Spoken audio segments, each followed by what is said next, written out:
L'accueil est à la mesure de l'acte de haute portée sociale posé par la première dame, Madame Marie Khone Faye. La tradition bien marquée dans sa tenue vestimentaire est le signe d'un retour aux sources. Un moment spécial pour elle, mais aussi pour les populations bénéficiaires de ce soutien conséquent, constitué de matériel médical et de denrées alimentaires. Groupement de femmes, maires, députés, tous s'associent au médecin-chef du district de Thiadiaye.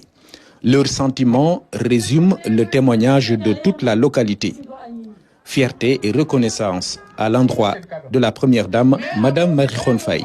Au nom de tout le personnel du district sanitaire de Thiadiaye, ñu ngi lay sant di la gërëm. Les échantillons exposés au public sont juste symboliques.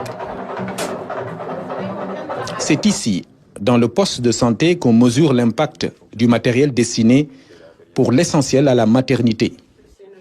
Des tables d'accouchement, boîtes d'insertion, des coins de nouveau-nés, des kits de soins, chariots d'urgence, un dispositif important qui va permettre de faire face à la mortalité néonatale précoce.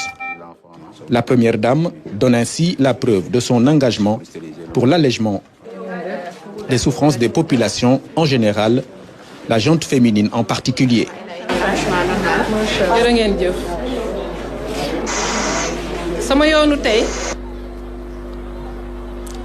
Je suis heureuse de venir ici et particulièrement honorée de l'accueil convivial que vous m'avez réservé.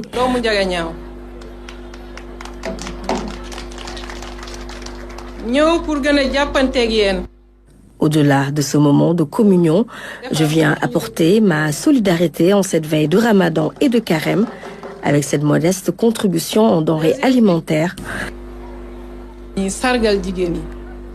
La troisième raison de mon déplacement est liée à l'importance que j'accorde au bien-être de la femme. Ce matériel médical témoigne en effet de mon engagement à soutenir les femmes sénégalaises qui, par leur bravoure et leur détermination, contribuent au développement économique et social de notre pays.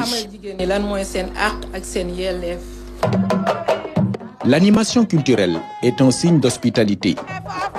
C'est aussi une façon pour les populations de Ndiaganiao de remercier vivement la première dame, Madame Marie Khone Faye, à l'occasion de cette journée historique.